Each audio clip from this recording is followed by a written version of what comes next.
What's up, everybody? Welcome back to Hobby Hotline. We are here for episode 331. We are here with Dr. Beckett and also Lauren, who I believe this is your first show, Lauren. Am I correct about Yes. that? Yes, Awesome. it's my debut. Thank you Very for exciting. having Very me. exciting. Absolutely. Welcome. Dr. Beckett, how's your week been going? It's great. It's great. I'm semi-retired, which I can look at the retired part of the semi part, and either way, it's less than full time, like an overtime, like I used to have. So I'm Right. I'm loving it. I'm loving it. Yeah, nice. And then Lauren, how about you? How's your week been going? Good. I think it was better than last week for most of us. So, yeah, can't complain. Awesome. Yeah. And we have some people in the chat saying hello. We got Rex, hello from I believe that is Indiana and Minnesota. I'm not the acronyms or the shortened states I kind of sometimes forget. And then we've got Foulball saying good morning. We've got Steven saying good morning as well. We got White Sox Tom in the chat here. Mad City Bruce said there's no snow here in Madison, Wisconsin, so that's always a good thing. We had a little bit of snow up in Boston this past week, but nothing super crazy. I mean, the weather's been kind of interesting. It's been either freezing or it's been warm enough that all the snow melts essentially. Shout out to everybody in the chat. Oh, we also have Rich Klein, a veteran here on Hobby Hotline as well. That's always fun to hear from him. Mookie Chilson, he said greetings. We've got the wings are ordered, beer is cold. That's always good. Definitely getting ready for the Super Bowl tomorrow. We're gonna probably get into a little bit of that. I mean, with the game being essentially a rematch of 2 years ago, I don't know. The topics for that one aren't super hot on the presses, if you catch my drift here. So the first topic we are actually going to talk about is a kind of unfortunate. Let me just pull up the card here. So it's a little bit unfortunate. People were starting to notice that some of the dual downtowns were pulled out of Donruss football this year, and they started to notice some very interesting aspects of the card that I don't think people really were expecting. Like I said, unfortunate for the reason that it looks like Panini potentially was using some AI art here. It feels like pretty obvious, if I'm going to be honest, just based on like this card specifically, like the end zones are here and then the lines are going the opposite direction. Also, Atlanta plays in a dome, so having their field not be a dome seems pretty odd to me. Again, and I'll kind of pull up some of the other cards as we're talking, but so I'll ask you, Dr. Beckett, first here. Like, what were your kind of thoughts, I guess, when you saw this? Like, is this something that we should be expecting going forward with card companies, or is this just maybe an unfortunate mistake here for Panini? Number one, we should be expecting all companies in this industry and every industry to be considering AI for certain kinds of tasks. But I have a question for you, Adam. Do you think Panini is frustrated or angry at you or happy with you for bringing this up? I think I can make a case that they're happy that you brought this up because it's brought attention to their product. It may be pointed out they have a little egg on their face because the end zone thing is a little, but AI is not perfect. Right. And I don't know if they thought they could get away with it or they didn't double check it, but you're their double checker and you Yes. brought attention to their product. Right. And, but it's like no publicity is bad publicity. You're talking about the product. You're now showing the product. Mm-hmm. And the primary aspect of any card product is not the background stuff. It's the players. It's who's pictured and that's the primary artistic element. Right. On the other hand, if you did something about Dallas and it had the wrong skyline or some other thing, but still, I think I think they're not unhappy that this is being discussed. It is the coming future. There's going to be more and more AI for card backs as well as card fronts. Mm-hmm. Right. And so, I'll go into my thoughts a little bit after, but Lauren, so what were your kind of initial thoughts when you were looking at some of these cards and kind of seeing, a mistake, or I don't know. Like Dr. Beckett said, I don't know if it's a mistake necessarily, but I think the designs of the cards, I don't know. Yeah, I only saw the Atlanta one because I just didn't want to look at the other ones, to be quite honest. I didn't want to get like progressively more upset. The Atlanta one, I was kind of like, okay, well, I know they play, in a dome, like they're not an open stadium like that. I could forgive that, but like the lines going the wrong direction and like a lot of AI kind of has this style. You can kind of see it, and they didn't even try, like they didn't try to disguise anything. um, I I started kind of entering into the, hobby community through card art, and I don't think AI is terrible. I think it's a tool though. I don't think it's the art itself. I think of it more as like a paintbrush versus like the paintbrush being the art itself. Like it can be in Hmm. your toolbox, but to make it the background on a prominent card, I don't love that. I think, Panini's so huge and they can afford to pay artists. Hmm. They're also not starting from the drawing board. Like this is not a revolutionary design. I just think it was and like Dr. Beckett said, it's true. Now we're talking about it, but like at what cost? Like Hmm. I think Panini like really should be trying to like bolster, their reputation rather than like, just kind of giving in. So I don't love it. You know, it might be kind of quirky down the line, in like 20 years, people, it'll be a great, hunt for people to see all the different, yeah. Like I don't know. I think it's just disappointing, especially after we had a pretty decent NFL season that was really exciting. Like this is just kind of like womp womp, at the end Yeah. ahead of the Super Bowl. I don't know. It's just kind of disappointing, I think, more than anything. Yeah. I mean, I actually came into the hobby very similar to you, Lauren. Is I have a background in like graphic design. Like Right. I have a undergrad in graphic design. Like that's what I went to college for. So seeing them use AI is, well, I think the thing is that it's just they used AI and they didn't fix any of the At mistakes all. at Yeah, all. at Like all. really They seems just like let it ride, which yeah, is crazy. they just let one pass through basically, or they did one design and they were like, okay, that's it. Which I'm conf- I guess the thing that I'm most confused by is like how someone immediately didn't look at the card and say the field is just not correct. Like again, here it's like, what is this field and what is this stadium? Like, what is the whole concept of the design? Like, it doesn't make much sense to me. Like, so and immediately when I saw people posting about it this past week, I was like, oh yeah, I mean that's AI for sure. So I mean, I would be fine with them using AI if they, if they used AI for the concept and then they were to change it a little bit at Right. least, like, or at least like update it so that way, the field looks correct or something along those lines. I mean,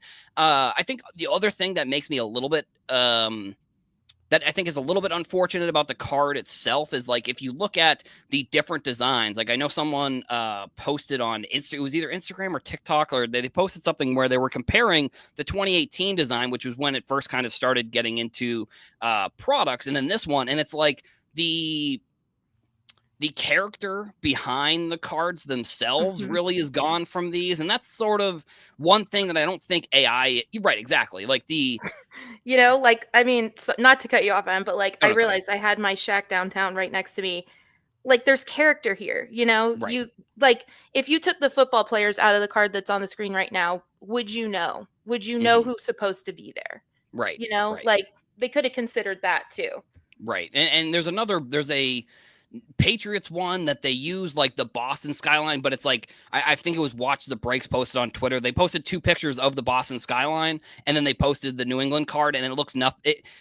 There's one building that you can kind of distinguish, but again, I don't really know. So I mean, Dr. Beckett, I have another question for you for for these types of cards. So one other discussion that I saw on Twitter was people were upset a little bit that they were upset that these cards have become so desirable and that they spent what seems like not a lot of time making them.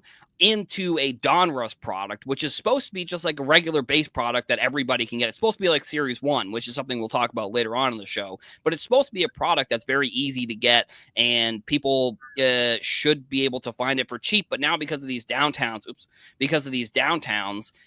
unfortunately, it can be a little bit harder to get, and people are buying and selling it and doubling the price online. So, Dr. Beckett, for you, I'll ask you this question.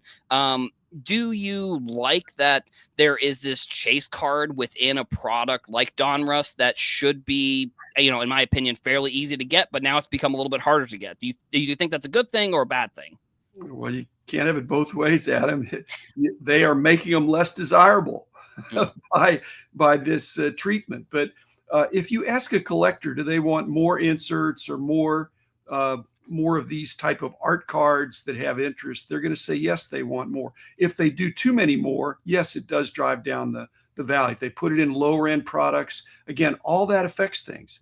But I still come back to the fact that if we're looking at this card right here, if a famous artist had done that background, and again, it does have a little bit of a stylistic AI feel to it, but even with the errors but if a famous artist did that, would it be more or less desirable? I just think the average collector is if it was a signed art piece and it was mainly Griffin and Daniels and mainly Jaden Daniels, you'd have with the background is not photorealistic. It's not intended to be. But if a famous artist did an amazing rendition of that, it would still be incongruous to your sensibility of that doesn't make sense. That doesn't look right. But many artists are trying to provoke that kind of thought, to think about something in a fresh way. So I think Panini was they're all trying to do it. They're trying to see how they can use AI to their own benefit, and they're finding out that there are limits, and that's a good thing. Mm-hmm. And you're bringing attention to it. That's a good thing. Mm-hmm. Right. And so, Lauren, I'll ask you kind of a similar question. The chase inserts, are very reminiscent of like the 90s, where like the 90s inserts were really kind of that was what people were chasing back then, like the inserts versus the base cards. Do you think we're in a similar timeline here in the kind of the history of sports cards, with like inserts like these really being the kind of the cards that everybody wants versus some of the base cards? Yeah, probably. I think for me, I'm more interested in the inserts because like the 90s inserts, they're bonkers. Like they're so campy and fun and creative.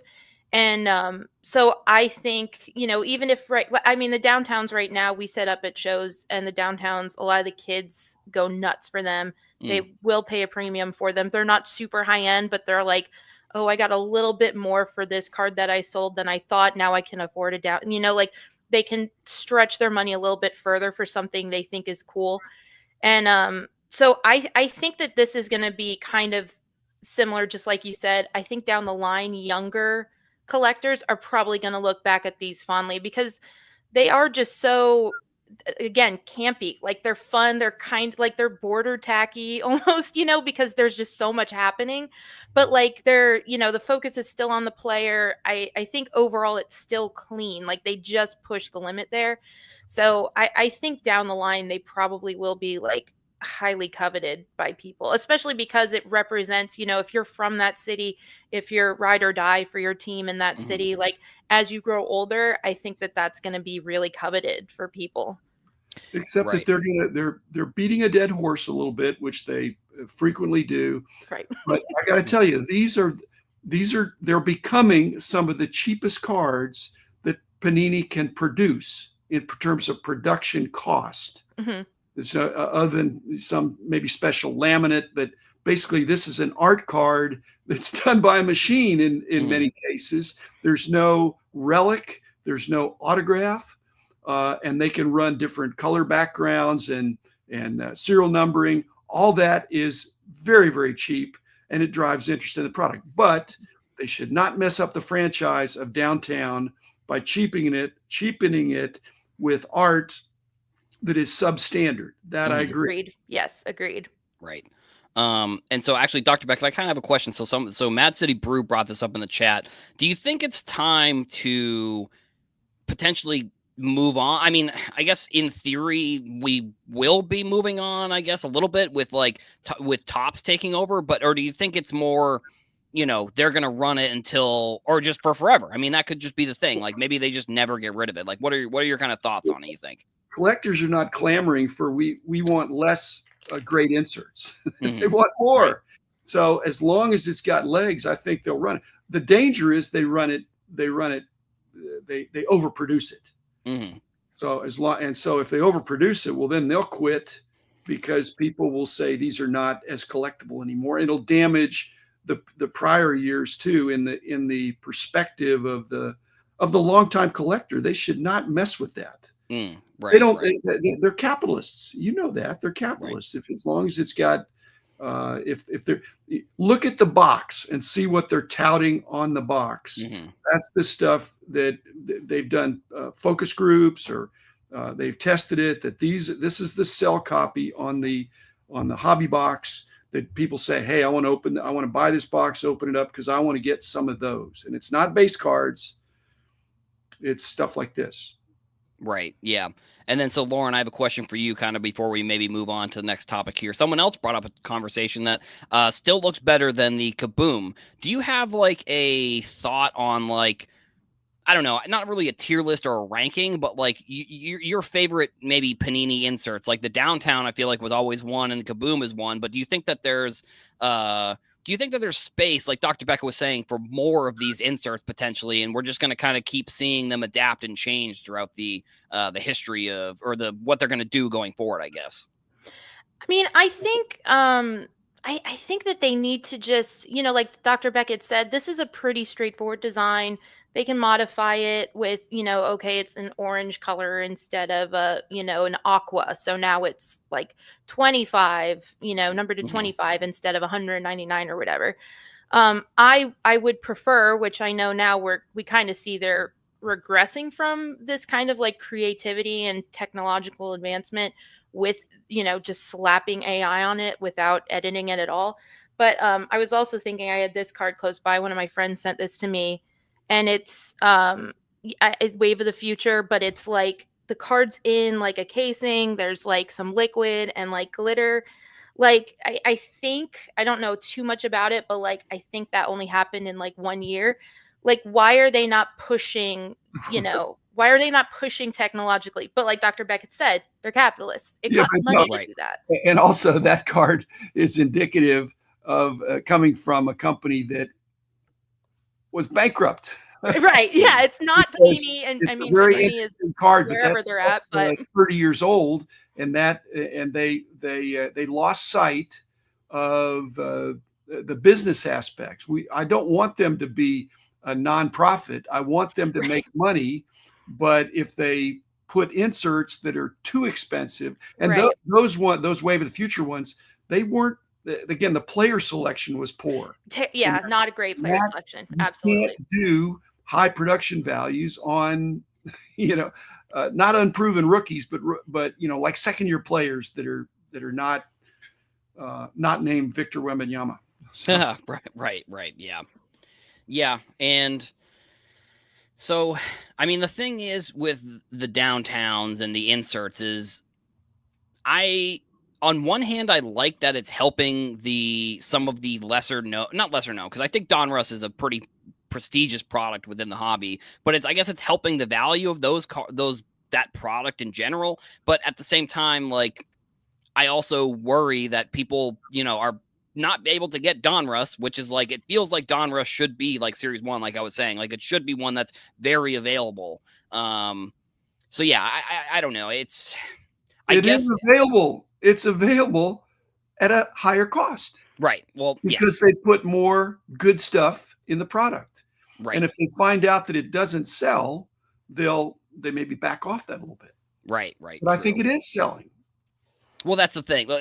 That's I think part of it where I think I guess I see it from both sides. Like I want people to be in the business of the hobby. Like, I want them to be able to make money, but I also want collectors to be able to get cards for the price that for the price that is reasonable and that should be not like double or triple what a box should cost. Like, I thought it was when this was way back in 2019. I guess that's not way back, but that's far enough back where I was going to a hobby shop to buy a blaster of 2019 Prism basketball, which had Zion and Ja. And I was in my head, I was like, oh my God, I spent $35 on that blaster. And looking back at it, it's like, wow, maybe I should have just not opened that blaster and kept it closed or something like that. But now you look at that one, and it's like $200 for one of those blasters from 2019, which probably has changed a little bit just because of, unfortunately, Zion not exactly panning out.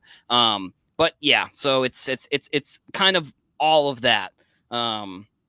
So, hopefully going forward, there is, I don't know, Panini, there's probably going to be more of these. If this is just one of the first ones, I would expect more of these cards to potentially come out. So, or the AI design cards, I suppose. I mean, I don't know, maybe because the dual downtown was sort of a newer concept also here. So maybe Panini looked at it that way and said, we want to come out with something flashy. And I don't know, maybe potentially down the road, they don't do any more AI art, and this becomes sort of like a niche insert within the hobby that people look at and say, well, it was the only time, or it was the first time that Panini used AI. So, No, I mean, no, I don't know if Adam, people view it that way. come on, be realistic. They're not going to move away from AI. AI is getting better, not every year, every 3 months. It's getting Right. better on the verbiage side, as well as the conceptual side, the artistic side, and so AI is here to stay. Mm-hmm. The crime is they didn't double check it. Right. And Yeah. maybe Right. that was even intentional, but it's Yeah. going to get better and better. It's here to stay. Upper Deck's going to do it. Leaf is going to do it. Tops and Fanatics are going to do it. So it's here to stay, but it'll get better and better. And there may come a time where we can't tell the difference. Yeah, that's this again. When I see videos and stuff of people using AI, I'm like, are people not like terrified of that? Like, are people not like watching these videos of like people doing face swaps and like people doing the face swap on like music videos? And are people not like, that is the scariest thing that I've ever seen? Like, why are people not? I don't know. And maybe that's the cynic in me potentially, but Yeah, I'm not a big fan of AI personally. I think it's a tool, you can use it for certain things, but I think that a lot of people are complaining within the hobby of like losing the human aspect, the community aspect of it. And I think if they're going to lean more into AI, which, like Dr. Beckett said, it's inevitable, it's getting better, it's, cheaper. um I think it's going to push people away. I think they're going to be I've seen people say before, if Panini doesn't care about me, why do I care about Panini? And that's, picking on Panini specifically, but like, if the products that are coming out are not for you, it's for their bottom line, then, people might say, okay, well, I'm not interested in that. Will it be enough to make them change? Probably not, because, unfortunately, to bring back last week, Whatnot still hasn't said anything. A lot of people have been trying to get them to, and they haven't. They've stayed quiet, and, they're just trying to weather the storm. I think a lot of, products probably will, if, if it just keeps moving, if it just keeps, the synergy in place, then yeah, they're going to use AI. And I don't love it. I don't love AI. But also I'm not the president of Panini. I'm not, right. I'm also not the president of Topps or Fanatics. I don't have licensing. I don't, and consumers can only do so much. They can only voice so much. They can only, withhold their dollars so much. So I think we're in a weird place right now where we're kind of finding out, how is this going to work within our community and how we consume and how we interact. So there's never been a successful boycott. Right. In 100 years. Right. Oh, I don't like this product. Don't anybody buy it. That has never worked. Yeah, right. Fortunately or unfortunately, I suppose, for depending on what side of if you're a collector or if you're, somebody who is making the cards. In fact, the closest thing to a boycott is 2003 Exquisite basketball. Right. Yeah. When people Right. said, this is outrageous, I'm not paying it. Right. And it's gone on to be the most Yeah, and successful look at it now. product Yeah. perhaps in history. Right. Right. Exactly. That's like what a boycott is. That it's counter instinctual in this industry. Right. Right. Yeah. And I mean, it's an interesting way to look at it with with the Exquisite, because that's, like you said, it's probably the most desirable product of all time right now. I mean, from a Except when it came out. Right. Right. Well, exactly. It's turned into that. It was a cash grab. Right. and look at it now. Right. Yeah. Shout out to Carvin, who is one of the creators of that product. I mean, he really was sticking his neck out there to create something that only really he saw was going to be so desirable. And, maybe he got lucky. Maybe it was seeing the future. Maybe he's from the future. Who really knows? Maybe he didn't get lucky. He's good and he's bold. Yeah, right. Exactly. And, yes. And the powers that be at Upper Deck said, we believe in you, Carvin. We're going to, and they created a whole super premium franchise. Right. Exactly. I was being a little not lucky. Carvin is good. I was being a little facetious when I said lucky. I know he's a phenomenal mind and a legend in the sports card. I didn't mean to disrespect him like that, obviously. But so before actually we move on to this next topic, I should have done this at the beginning of the show. Lauren, since it is your first show here, why don't you tell the audience a little bit about yourself? I didn't think about doing this at the beginning, but I think someone in the comments was like, "Oh, tell us about yourself." So Lauren, give us a little bit of info or background on yourself. Sure. Hey, chat. Like I said earlier, I kind of entered the hobby space doing card art. My husband was a collector. I helped him open a lot of Prism looking for Zion, and that's kind of how I really got back into it. And then the art was kind of like my way of finding a place in the community. Yeah, I am an Orlando Magic fan, for better or for worse. So I collect a lot of Shaq and Penny.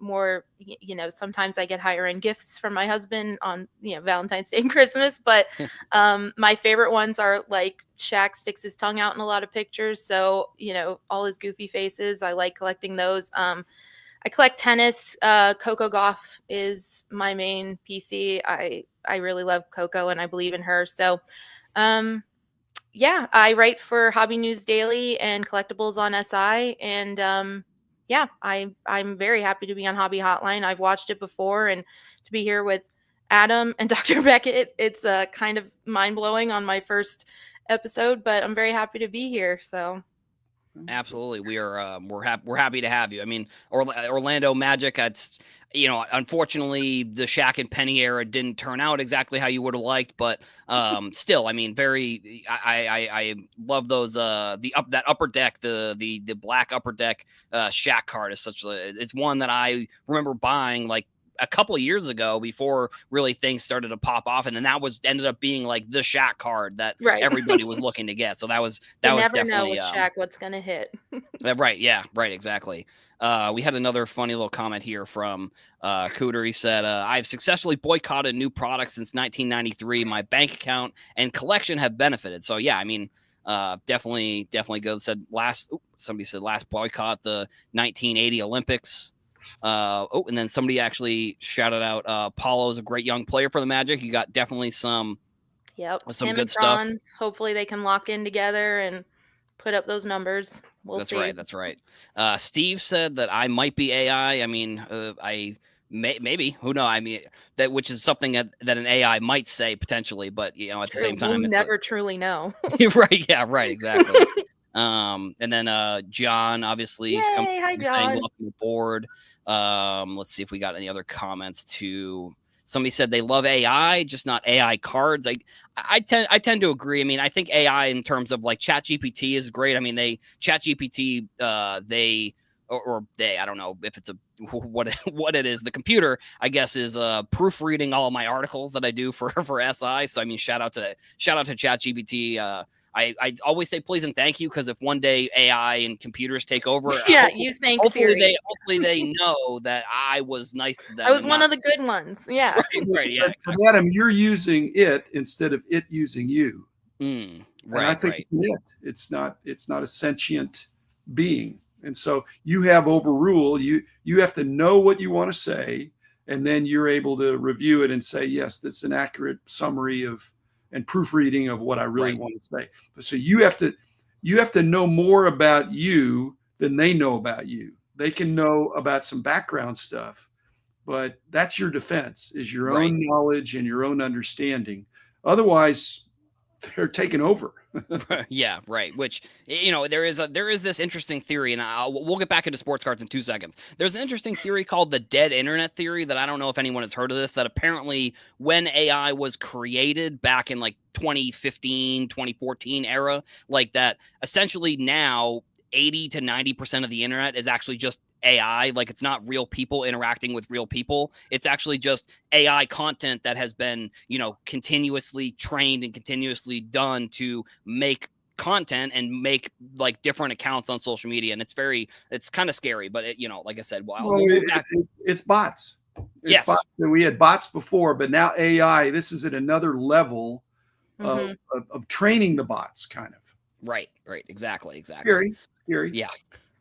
All right, so we will move back in here. So our second topic, glad that AI topic. I think we hit some buttons on there for everybody's opinion. So let's move on to. So this week actually is the release of in my opinion, one of my favorite products. It's going to be Top Series 1.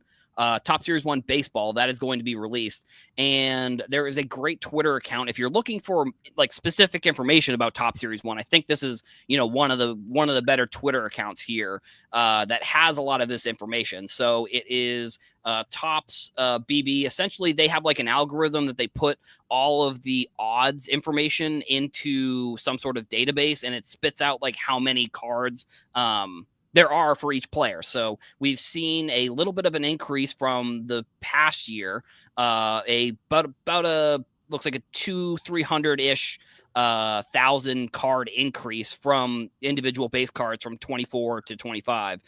So Dr. Beckett, I'll kick it off to you first here. Series 1, what are your thoughts? Kind of maybe if you want to touch on this, if you do, if you don't, kind of what were you thinking about with Series 1 coming out?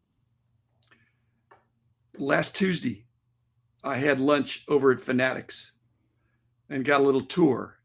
And so if you tell me there's 1 million base cards of Top Series 1, I think I saw 1 million of them on the floor there, because it's floor to ceiling of a huge. It's like an Indiana Jones warehouse, Raiders of the Lost Ark. They're putting just as far as the eye can see, stacked up to the high ceiling of Topps Series 1 and other stuff too. So yeah, it doesn't surprise me. It should be shocking, but if you look back 10 years, but it's not shocking when you look at the last 3 or 4 years. So the production numbers, they don't scare me, because they are printing.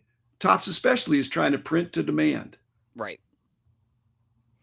Yeah, and I mean here, like we said, it's really, I mean, from 2022 also, it's only up about 200,000. So like when I first looked at these numbers, I thought this said 1.8 million. I was like, we were going up a million cards from 2024. That seems like an issue, but the increase I don't really think is too crazy, all things considered. So Lauren, you too, how about what are your thoughts on these numbers, or kind of what are your thoughts on Series 1 in general?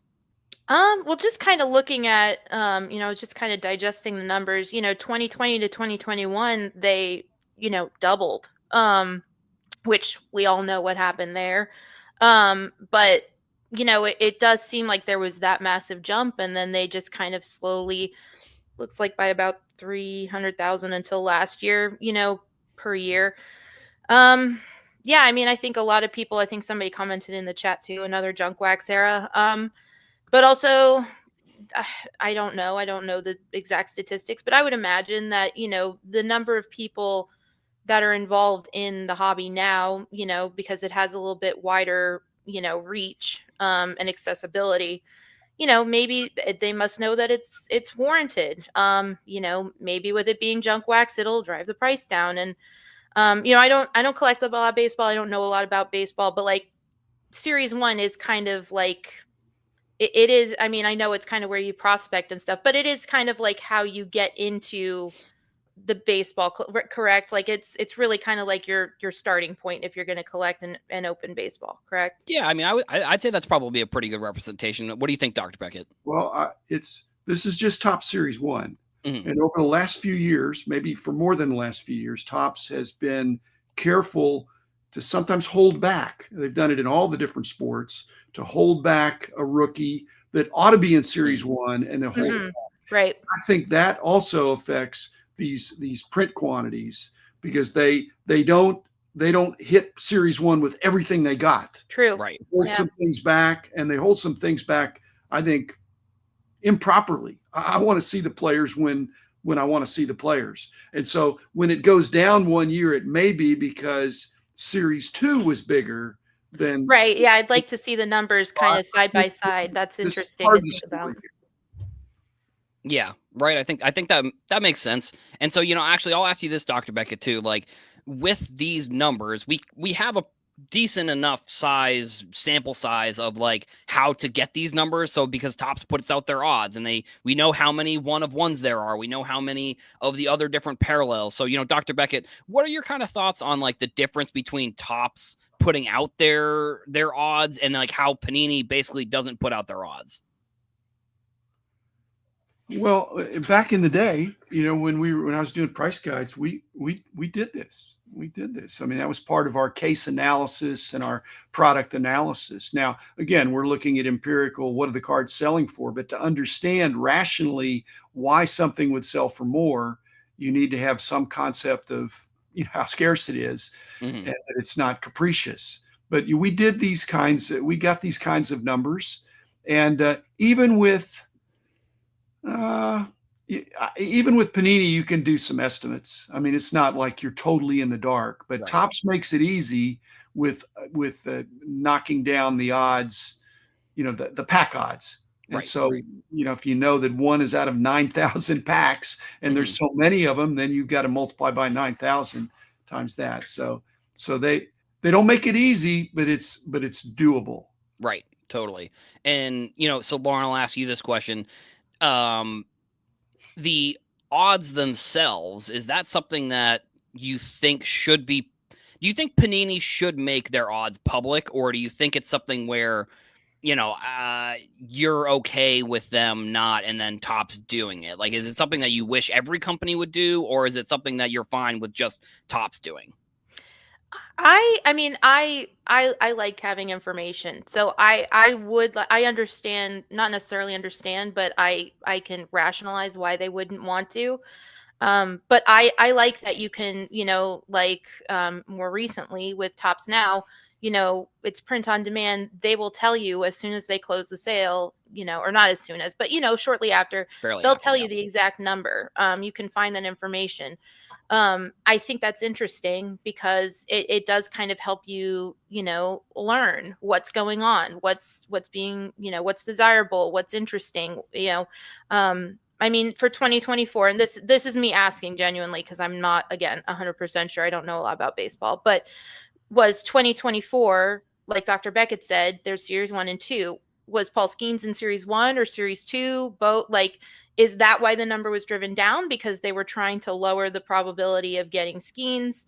I like the numbers because I like to kind of see, what's going on here. Like, what are we trying to, what are you trying to learn from me that I'm trying to learn from you, kind of thing, I guess. But yeah, I like to know. I like to know, but I'm not upset that Panini doesn't necessarily share those numbers. So. Well, you can be all the upset you want to be, any of us, and it won't. They have determined that it's in their best interest, and that is because of basketball. Because basketball has been so outrageously hot over the last 7 or 8 years. And their Prism, how awesome it is to have a flagship that is a premium product like Prism, which is what they've done. True. And if you look at the proliferation of inserts there, of parallels, there are so many nice looking, non-numbered, non-serial numbered parallels. And that's why Panini doesn't want to tell you the odds on all those, because some of them are tough and some of them are real easy. So it is, they have deemed it not in their best interest. And when I put on my rational hat, I think, you know what, they're printing an awful lot of that. And I don't know that it's up in these kind of numbers of $1 million per player, but it's a lot. And it's a lot more than people think. Right. But And it's I not also, going to increase their sales. It might even damage consumer confidence, Lauren. Mhm. So that's the determination they've made. Right. And I also just looked it up. So Skeens was in Topps Update. So he wasn't even in Series 2. Okay. He didn't have I think he had a Topps Chrome in maybe regular Topps Chrome. Maybe it wasn't Topps Chrome Update. Well, obviously, all the rookies had their patches in Topps Chrome Update, but I think the regular first Topps Chrome is where Skeens' original rookie card was, and then a regular Topps Update was when he had his first non-Chrome, I guess if you want to call it that. Sorry, go ahead, Dr. Beckett. One more thing. This is Topps Series 1, but I think this includes all the configurations of the product, because there's blasters, there's megas, there's hobby, there's retail, and the insertion the pack odds are according to that pack. Right. I think that I'm pretty sure because they have the same number of the gold Mhm. parallel in each one of these. It just goes up by 1 each year. And so you can figure that out. But the way it's packed out, because otherwise 2024 would be a bargain to go into that year because there's less base cards. And there's just as many cards. So that they have to put the good stuff in there. And so I think it's the product mix, the configuration, because all of these Fanatics, Topps, Panini, Upper Deck, they have to do on average at least as well as what they're advertising. If they say it's 1 per pack, it needs to be at least 1 per pack on average. And so it's got to make up. And so when the number goes down, maybe you got a better shot of getting good stuff. Right. And I think you are correct about that, Dr. Beckett. I think this 1.1 million number is based on the configurations of every single different type of configuration. I think the algorithm this person's built puts in hobby versus jumbo hobby versus blasters versus cello packs versus every type of configuration, just comes out to I'm assuming this isn't or maybe it is exact. I don't really know exactly, but I think but Panini has dealt with that by having first off the line boxes. Right. Of which we don't know how many of. I don't think we know how many of those there were, and those are loaded. Loaded. So, and Topps maybe I think has some preferred breaker. Maybe not in the Topps Series 1, but they have some preferred breaker. Fanatics get some special boxes. Yeah, I think it's called Breaker's Delight. There's a Breaker's. There's a specific Tennis Breaker's. had that, yeah, there's a specific breaking. But that could affect these numbers. True. Yeah. Right. Yeah, exactly. And then, I was just looking up the rookies that were in Series 1 last year. So it was Ellie De La Cruz was like the big rookie that I think everybody was trying to chase. But then also Jason Dominguez was also in Series 1 last year. Evan Carter was another name. Colton Cowser, I'm not super familiar with him. I'm not going to go with that. That was all that Topps had on their website of rookies that were in last year's Series 1, which Ellie De La Cruz is one of the examples of Topps basically just, not deciding. They have like a deadline of if a player makes their debut versus what product they're going to be in. Like Ellie De La Cruz was a Rookie of the Year in 2023 candidate and then doesn't get a rookie card until 2024. So it's a little bit confusing. I mean, I know we've seen in the past with players like Rosarena, I believe he made his debut in like 2019, but then didn't get a rookie card until like 2021, I believe, which was, I think he like got called up and then got sent down. And it was he had a sort of an up and down career until he really kind of made his way into the majors and actually started playing well. Adam, you're bringing in the extenuating circumstances, but if you look at these numbers that are on the chart from 2017 to 2025, what would happen in most companies in 2024 is that the leadership would be fired. if the numbers went because of down the like that. decrease, because the numbers go down in a hot market, and somebody would be fired. Okay. But they're not fired because you're pointing out the nuance, the configuration, all that stuff. And so they're Topps is trying to print as many as they can because that's Right. directly proportional to their sales. And Right. so that made sense to them then.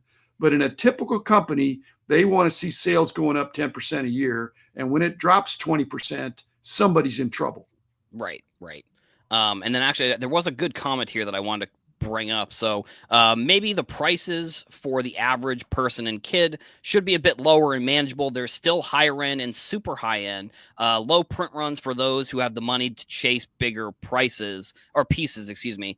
Yeah, that's well, and this was kind of my topic of like Donruss, for example, is like Donruss feels like it should just be as accessible and as easy to buy and as cheap to buy as Series 1, but they've kind of included that where Series 1, you're going to get autographs, but it's really not a product that's like designed to have autographs in it. Like it's a product that's supposed to be, it's fun for you can get a cheap box of it and you can open it up, during spring training or something along those lines. So, I mean, Dr. Beckett, for you, like, do you think that there needs to be this distinction in these types of products or not really? Yes, come on. I mean, why would Panini want Donruss to be compared to Topps Series 1, which is so institutionalized? They need to be better than Topps Series 1 to justify purchase because everybody thinks immediately of Topps Series 1.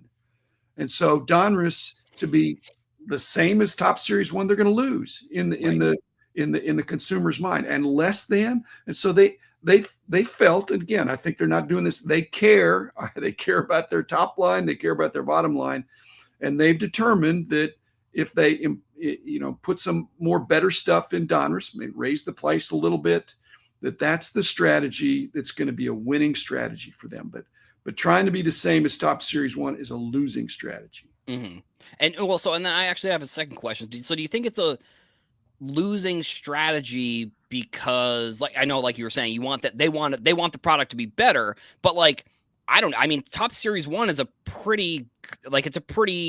everybody knows it. Everyone knows the Topps flagship product. So do you think that that's maybe the difference there, what Panini's trying to do? They're trying to not have maybe necessarily a flagship product? No, they'd love to have a flagship product, but their products have become boutique products. Okay. Topps Series 1 is what all of my friends that no longer collect or that used to collect, everybody knows that Topps. Everybody knows Topps. I mean, some of them know Upper Deck, some of Fleer, Donruss, all these others, but everybody knows. And there are so many people that every year are going to either pick up a box or a factory set or something of the Topps. That's it. And so that is the standard. And we talk about fanatics being monopolistic. They bought a company that's going to allow them to be monopolistic because there's going to be a flagship Topps football and a flagship Topps basketball. And all the other sets are going to be compared to that. And they probably, other than Big League or some of these others that are very kid-oriented, things that are kid-oriented, and everything else is going to have to move up market. Right. And that's what they're doing. So they're not unintelligent. They're doing the right thing. So Donruss doesn't want to be, they don't want to be an afterthought. They want to have their own brand identity. And if their brand identity, hey, we're just like Topps Series 1, that's not convincing to the public. Yeah.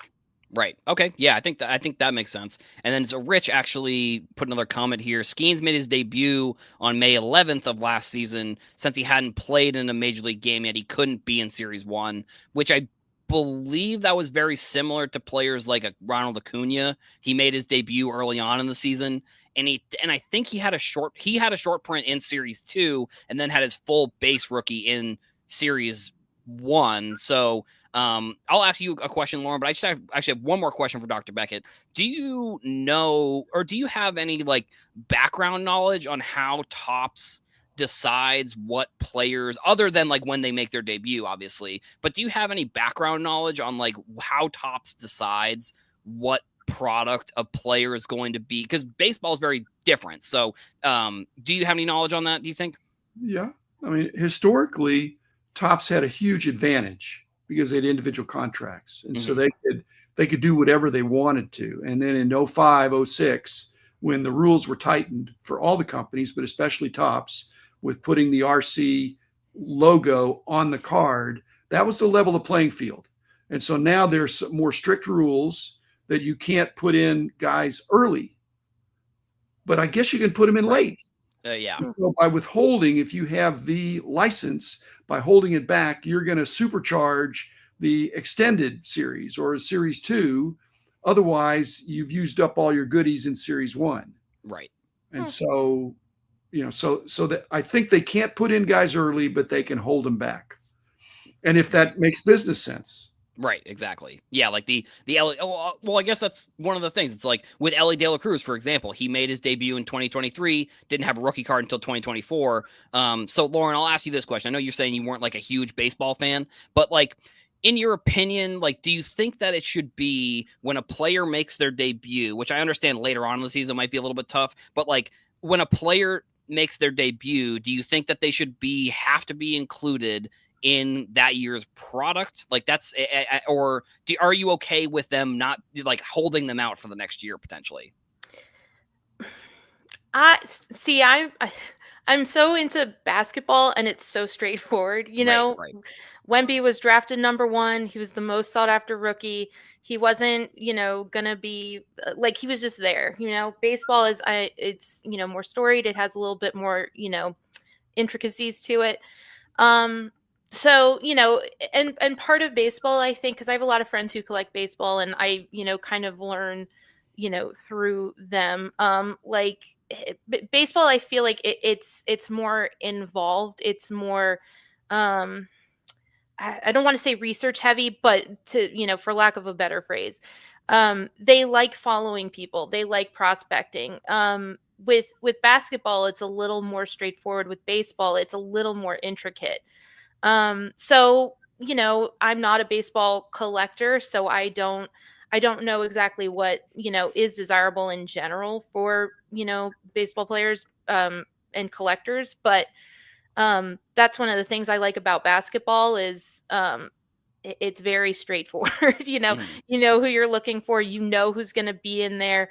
Now of course with the contracts and exclusivity and stuff, it varies, but I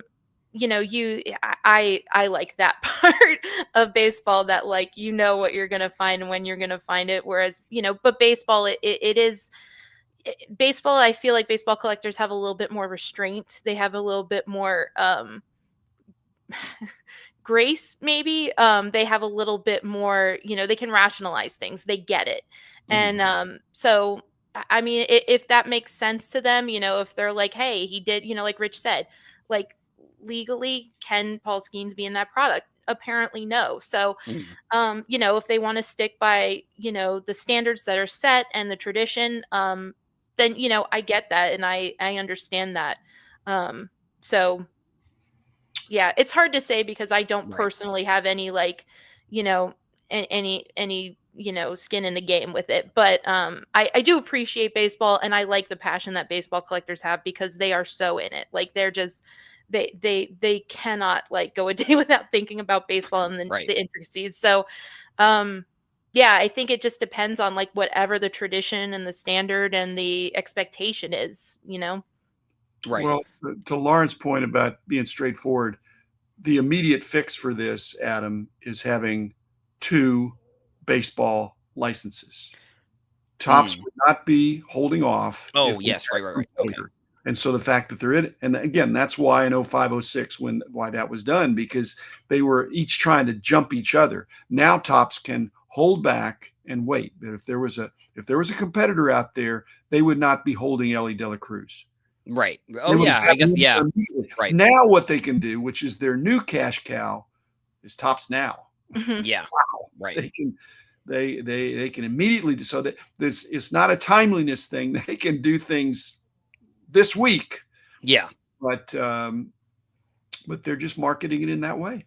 Yeah. And then actually, so I have a question for you, Dr. Beckett. Do you think that, like, nowadays I feel like products are much easier to go from like start to finish, where it's like you have the whatever, I'm assuming it starts with the checklist and then you make all the cards and then they produce them. And I mean, I'm sure there's nuances and all that type of stuff there. But like, do you think like the June deadline just seems like it's a little too early, in my opinion? Like you said, it probably would be fixed by two people doing the license, because then they, Ellie De La Cruz makes his debut in June. He's definitely in that year's Topps Update or Series 2. But like, do you think that Topps Update should be either pushed back a little bit farther to include every single rookie from that past year? And I think maybe the obvious question is that it's, the capitalism side of it. They want to make sure that they have a guaranteed star for the next season. But do you think that it would matter really from a sports card industry perspective if they always included rookies that made their debut in the year that they made their debut? You've kind of answered your own question. I mean, Topps they have the monopoly. They have the whole license, and they're doing what they want to do. We don't like it because we want cards. I want a Luke. Actually, I don't want a Luka Lakers card right now. I wouldn't rip it up, but Topps can when they get the basketball license, they can do cards quicker on a one-off basis. Mm-hmm. But as far as the series, like the Topps Series 1, those numbers are based on the fact that there's an orderliness to the inserts, the serial numbering, and all that. That's what takes time, the configuration of the product development. Okay, but clearly, if there were two baseball licensees, Topps would get on the stick, and Panini or Upper Deck, whoever else it would be, they would aggressively be getting things out, because each one would try to scoop the other, because that's historically what happened. Mm-hmm. Okay, so now Topps has control, and in another way, the Players Association has some control over that. Right. So they're not in a mad scramble. They're not being, pestered. There's an orderly aspect to that too. Right. Yeah. These guys are signing tens of thousands of autographs. Right. That's the other part of it. That's disruptive. Right. Exactly. And so actually we are coming up here on the top of the hour, but there is one more topic that we're going to discuss. I think we're probably going to go quickly through this. I don't think it's necessarily going to be a huge topic. We are going to do the definitive Hobby Hotline. I'm looking for this. The definitive Hobby Hotline Super Bowl picks. These will represent everybody on the roster who we all think are going to be the winners here. So we'll give our picks here. Any kind of initial thoughts or final thoughts here for the show. So Lauren, I'll kick it off to you. What are you thinking for the game here? Gosh, I know there's just so many feelings about this. I was really invested in the Bills, in the Chiefs game, and I really wanted Josh Allen to be there this week. So it's tough because I really do. I don't know. I think they're pretty well matched. I think Saquon's incredible, though. I think he's going to really just I think this is like the moment. Like, I think the stars are aligned for tomorrow for Saquon. I hope. Yeah. Would it be cool to see Kansas do a three-peat? Personally, no. But I'm rooting for Eagles, but like logically, I know you don't count out Kansas City. Right. Yeah, I really hope it's the Eagles, but yeah. Patrick Mahomes, I'll go ahead and say the controversial thing. He has the refs on his side, but like if he has any time on the clock, he can make magic happen. Right. We've seen it a million times. I'm most excited about Kendrick Lamar and his halftime show. Honestly, yeah, there's a football game around the concert I'm looking forward to. So I'm excited because it's always fun and it's a big deal and everybody's into it. But hopefully it's just a good game. And and I'd like Jalen Hurts to get his first ring. I think that would be great. It'd be a great narrative for Saquon again. So I can't pick. Like, I really can't. I've tried, but I would like to see, I think, the Eagles win. So yeah. And also anybody in the chat here, I'm definitely interested to see what the chat thinks of who they're picking. Because I think I'll give my opinion after, Dr. Becca, what were your kind of thoughts here on the game? Like, are you excited for it? Or are you kind of like, who really cares or whatever? But so what are your kind of thoughts here? Come on, Ed. I've never missed a Super Bowl. But here's my strategy that I don't think I think mainly in terms of men because I'm a guy, but I do not drink before or during the game because I don't want to miss the game or the commercials. So Right. I will have no Right. backup during that time. But the Chiefs are the former Dallas Texans. I knew Lamar Hunt. I know Clark. So I'm friends of the family, not tight friends, not enough that they gave me tickets or anything. But and the other rule is don't bet against the better quarterback. Right. If we've learned anything from Tom Brady, don't bet against the better quarterback and maybe even the better coach. Yeah. Okay. Yeah. So Yep. I'm picking the Chiefs. I'm picking Mahomes to be the MVP. And I'm looking for a close game, though. Yeah. Yeah, I mean, as a Patriots fan, I sit here looking at a team that is basically doing exactly what the Patriots did. Like they just are going to every Super Bowl, and I don't know if they're going to go through a drought where they don't win a Super Bowl in 10 years like the Patriots did. I mean, there was obviously an injury, and then they go to the Super Bowl and they lose them. But I don't know. I mean, my heart wants the Eagles, I guess, but my head is probably saying the Chiefs. I'm really just hoping for everybody to have fun, I think, on the field. I hope there's, no injuries like there was last year with the 49ers player who tore his Achilles. Like, I'm hoping that I'm also betting on a bunch of Super Bowl props. So, like, I'm hoping it's a high scoring game and a bunch of people are getting touchdowns. So, we've got Prize Picks has like a plus half a yard for Patrick Mahomes, like a free square, basically. So we're doing that with Saquon touchdown. So, that'll not like putting $5 on it. So we'll see. But yeah, I mean, as a Patriots fan, like I said, it's on one hand, I hope that the Eagles win. On the other hand, I've literally seen this story every single year for my whole entire life. It's like again, like Dr. Beckett said, you don't bet against the best quarterback. You don't bet against the quarterback that is going to do it. I think has done it.